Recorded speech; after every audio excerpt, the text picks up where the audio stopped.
But let's start with the fact that birth control is actually based in the ideology of eugenics. So Margaret Sanger, which is probably one of the most well-known leaders of the birth control movement, actually utilized this ideology to promote birth control.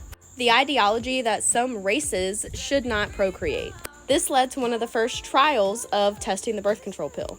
One of the first trials was done on poor, uneducated Puerto Rican women, as described, who were not informed that they were doing a clinical trial.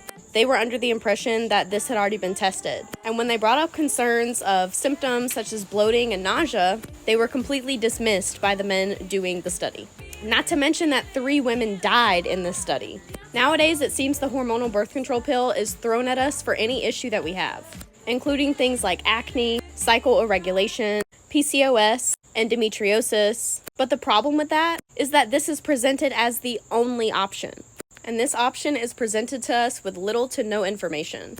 The birth control pill has a seemingly never-ending list of side effects that only exacerbate the original issue.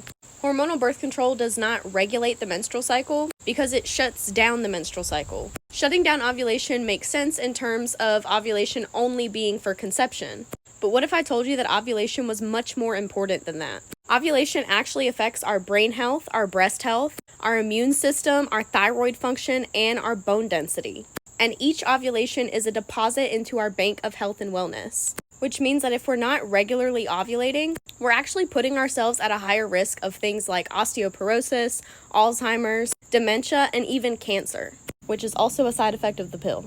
So while the pill may have been marketed to us as a cornerstone of women's liberation, in my opinion, it's just a way of keeping women sick, weak, and outsourcing our power. Because understanding and living in sync with our menstrual cycle is our superpower. I hope this helps clear that up.